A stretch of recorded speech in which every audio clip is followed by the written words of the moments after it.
Well, this past week, on November 11th, we celebrated Veterans Day. It's a day that we have come to take time to honor the bravery, courage, and sacrifice of those who have served in the armed forces. And these are indeed qualities that we ought to recognize and seek to encourage within ourselves and others.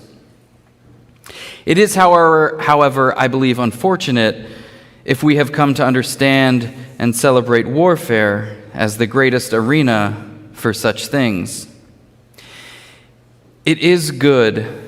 It's a good thing to recognize the achievements and sacrifices of others. And we should always seek to mend and address the very real human toll that war has caused for so many. But celebrating the virtues of those who have served need not require celebrating the institutional violence and suffering that comes from war. Indeed, the reason that November 11th is the day that we celebrate veterans is because that day was first known as Armistice Day.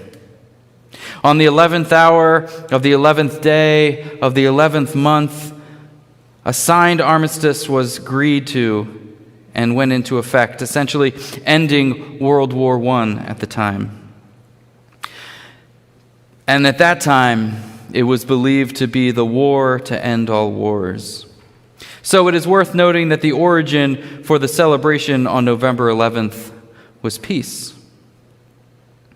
It was a recognition of the end of war, perhaps a celebration of victory for some, but for most, a celebration of the cessation of violence, an end to a dark time, less of a victory lap and more of a deep sigh of exhaustion and relief. The official declaration of Armistice Day was a day to be dedicated to the cause of world peace and to be thereafter celebrated. So if Veterans Day is celebrated less in recognition of service and more in celebrating military and warfare, it is transformed from its origins as a celebration of peace, with the end of a war that was to end all wars. Thinking about all of this has reminded me this week that when we consider what it means to have served, we quite often only consider that term in the context of the military. But according to dictionary.com, the definition of service is an act of helpful activity, help, aid. So this morning I would like to consider some of the additional ways that one might consider serving and being of service to others. And while we have just considered the military, one of the most obvious direct comparisons to the armed forces is of those individuals who engaged in what was known as alternative service during times of war. The Church of the Brethren, along with the Quakers and Mennonites, hold a very significant historical role in creating opportunities for alternative service during major conflicts of the 20th century when individual citizens were drafted into military service. Because of long-held convictions of not engaging in violence, these historic peace churches desired to create opportunities in which individuals might be able to serve others, but not within the framework of militarism. In advance of World War II, the Church of the Brethren and others worked with the government to allow those with the designation of conscientious objector to be a part of the civilian public service program. Many individuals in the Church of the Brethren, some in this congregation, served as conscientious objectors in the CPS program. For many, serving others in this way was a welcomed opportunity, not an avoiding of military service in fear, but a chance to participate in an organized effort to do good for others. Indeed, even some women who were never a part of the draft were able to join the civilian public service. And unlike their military counterparts, nearly all CPS workers did so without receiving any pay or stipend. Much of their service was nevertheless difficult work. Serving in mental health facilities, in forestry work, as human guinea pigs for medical research, and fighting forest fires in California, including even parachuting out of planes to do so. During World War II, My grandfather served in forest fire management with those smoke jumpers out in California with civilian public service. And while he did not jump out of any airplanes, he did learn about fighting fires, something that he would put to use for much of his life as a volunteer firefighter and the chief in Burdenham, Pennsylvania. Soon after his time in CPS, he was involved in another one of the Church of the Brethren's greatest contributions to service, something we've already heard quite a bit about this morning. That organization has become Heifer International. Dan West, a Church of the Brethren member and leader and peace advocate, first started Heifers for Relief with fellow church neighbors after experiencing firsthand the needs and benefits of service to others with relief work during the Spanish Civil War. He saw children dying from limited powdered milk rations, and he realized that giving the gift of a cow would be much better than merely a cup of milk. And not only that, but the offspring of a pregnant cow could then be given as a gift to another family in need. As we saw, Heifer Project was born.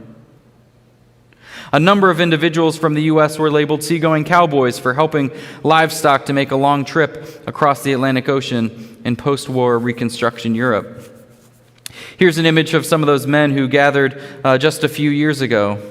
My grandfather is there, and he was on the SS Zona Gale in April of 1946. One more story of Brethren influence in service is the creation of Brethren Volunteer Service. It was created in an unconventional way from a delegation of Brethren youth at annual conference meeting in 1948, not through a traditional procedural way of business as it was typically done, but an impassioned plea from the floor, seeking the development of a program for serving others. Brethren Service was born and continues to this day as an organization that places people of all ages into service. In addition to the over 7,000 individuals who have served within this organization, BVS is understood by many to have been the model and inspiration for the eventual creation of the U.S. Peace Corps. The Church of the Brethren has a long and respected history of involvement with serving others. And if you're interested in additional ways that Brethren have been involved in service in the 20th century, you can talk to Ken Kreider about it, because he quite literally wrote the book on the subject. Service is something that we are called to as followers of Jesus. But it is, in essence, simply love put into action. Perhaps this is the reason that it resonates so deeply with people of many different faiths. We have found it to be so essential to our own congregational identity that we include it in our own tagline. For many, being helpful and aiding others may, for them, merely be an altruistic act, not rooted in any kind of spiritual discipline. But as followers of Jesus, we understand that to serve one another is a holy thing, something very much aligned with how God has called us to love one another. And God is at work in and through all acts of love, goodness, and service, even when those things are not intentionally done for spiritual reasons. So even while service may feel nice and be an efficacious way of helping oneself or those around them, it is very much a spiritual discipline. Not merely a good thing, but a requirement for faithfully following Jesus. Included in my grandfather's obituary is this line that his life mission was service above self in the footsteps of Jesus.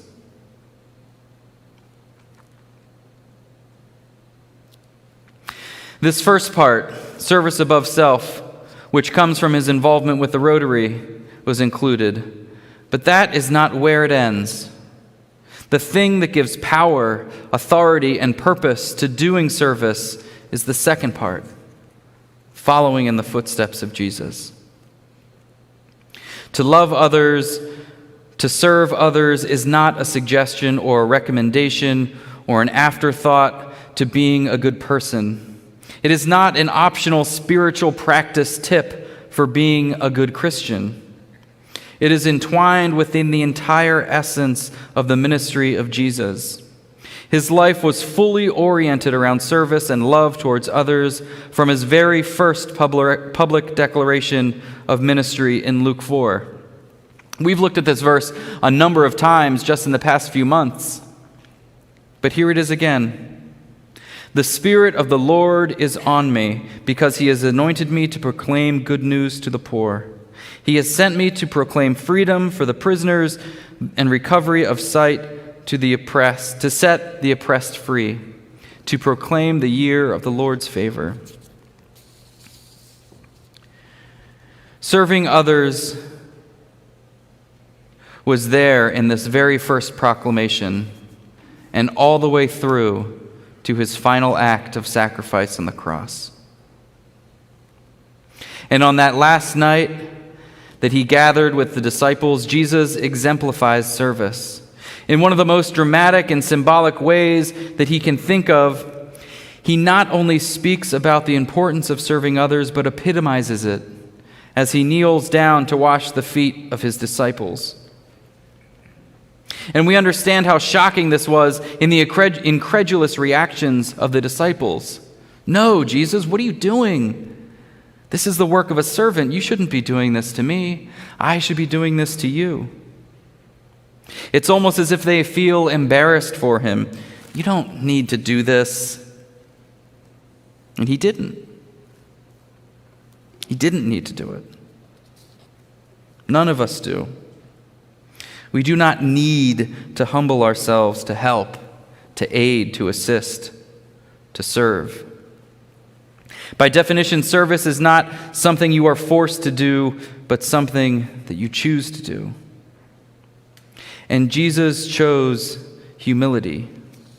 Jesus chose to show his disciples what it means to give of yourself for others. And on the next day, he showed the whole world. So much so that here we are today, 2,000 years later, not just in some organizational meeting to do good, but in a church, in a community of others who know that service is not merely a good thing, but a holy thing.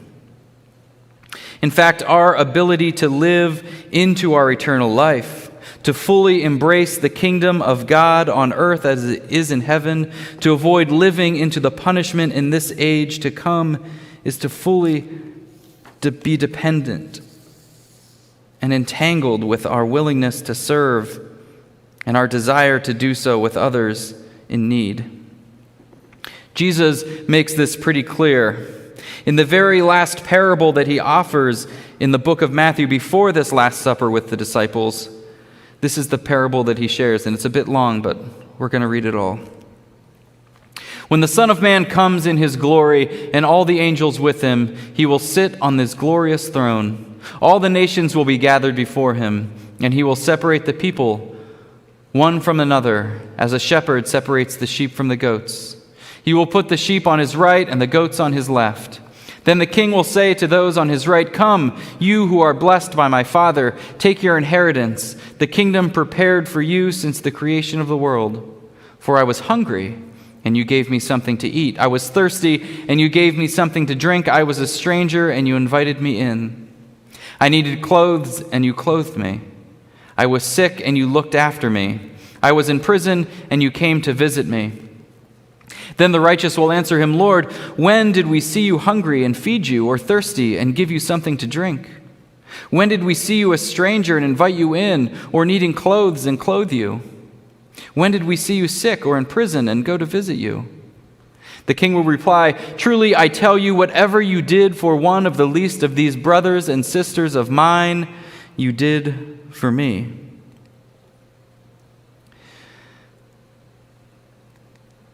Then he will say to those on his left, "Depart from me, you who are cursed, into the eternal fire prepared for the devil and his angels. For I was hungry, and you gave me nothing to eat. I was thirsty, and you gave me nothing to drink. I was a stranger, and you did not invite me in. I needed clothes, and you did not clothe me. I was sick and in prison, and you did not look after me."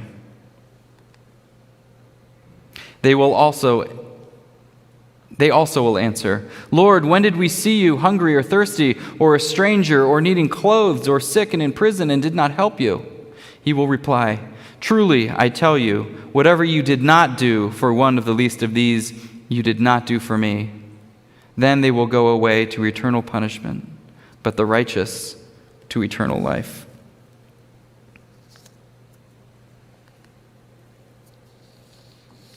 Service to others. Love to others is so much more than just the occasional donation to the food bank or even regular volunteerism. And don't get me wrong, it is that. It is absolutely that. But ultimately, love in the form of service to others, that is the true fruit that is born out of discipleship to Jesus. Just like the old Anabaptist anecdote about the man who was asked by someone, "So, are you a Christian?"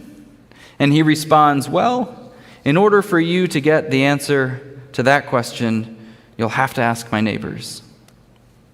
And because such things are the result of a life well lived in the footsteps of Jesus, faithfully following in those steps means service just permeates all aspects of our lives in all that we do. It is how we treat our closest family members, our friends, our co-workers, even those who would call us our enemies. Service is the posture we carry in our interactions with all people everywhere. Now, this need not require us to be doormats to others or giving so much of ourselves that we can no longer be of service. It isn't burning out or exhausting everything at the expense of others, giving all of ourselves all of the time, but to be fair, perhaps some of the time. When we find we are able to, and in ways that are sustainable. Giving of ourselves need not be terminal. Mostly, it is life-giving and rejuvenating. It often involves participating in a system and community that grows and enriches itself through a collaboration and a cooperation of service. There are times to lead, times to follow, times to serve and be served, times to pass the torch, and times to pick it up. Serving others is not something entirely determined by age or status or health or wealth. We can continuously find new and different ways to be of service to others. As a 3-year-old, our son, Oliver, may not be able to help with some things around the house, but he enjoys things like getting out the dishwasher soap and putting it into the dishwasher, or dragging up empty trash cans from the curb. Even Winnie likes to help in throwing things away into the trash can when asked. And unfortunately, at other times when not asked, but we're working on that. I heard a story, too, about how well into her hundreds Alma Espenshade would seek to serve others, and late into her life stuffing rolls and rolls of silverware into napkins as an act of service. We all have limitations in what our bodies or finances or schedules allow us to do. Some folks have more time to give than money. Others have more money to give than time that their bodies will allow. But living each day with a heart and a mindset of service towards others can go a long way in impacting our actions as individuals and as a collective body. This congregation has repeatedly stepped up to challenges of service, not only in special fundraising campaigns for those in need, but in weekly trips to the food bank, in supporting organizations within our community, attending and directing Brethren relief trips, volunteering with the needs of our own programs. Our inspiration towards service could be seen as perhaps having some influence in things like the Four Diamonds Foundation, which has ties to this congregation, or even E-Town College's motto, "Educate for Service." I could stand here and just rattle off example after example from this congregation of ways that service continues to happen. And time again, people continue to serve because it is so rewarding. Hard at times, yes. Challenging at times, Yes, but oh, so beautiful and good and holy. It is also perhaps no surprise that service projects remain one of those more popularly attended events for our youth. A parent once told me, nowadays our kids get to go to the movies or bowling and have pizza parties with their friends whenever, but to go together somewhere to serve others, that's something different that the church can offer. And we do. We're looking forward to our annual service trip to Washington, D.C. in a couple weeks on November 29th. So if there are still youth out there who are interested, let me know so we can all go together. Service brings people together. If I'm stranded by the side of the road and someone stops to help me, I don't care who they voted for, what sports teams they support, what their religious beliefs are. I willingly accept their help, and I thank them for their aid.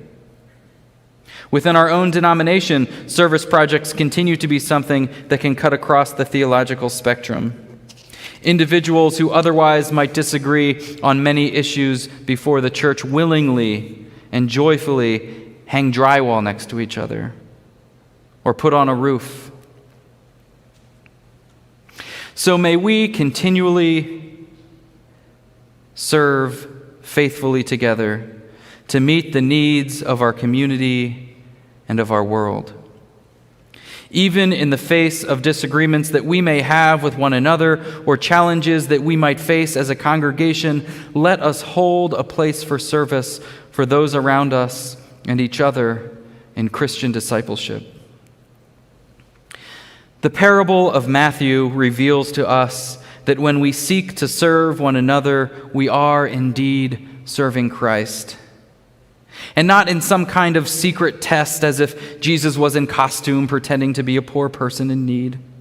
Helping real people with real needs.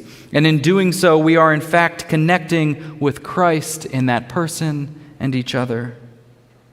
The image of God and the divine spark that exists in them. When we love one another and act in service to that which is not ourselves, we are joining together with God's good work in the world around us. Christ in me, Christ in you, Christ within the created world. In serving one another, we are indeed serving God, and to love God and to love others is our greatest commandment. The ways in which we choose to serve today will have an impact on the world tomorrow. May we all seek to live lives of service above self in the footsteps of Jesus.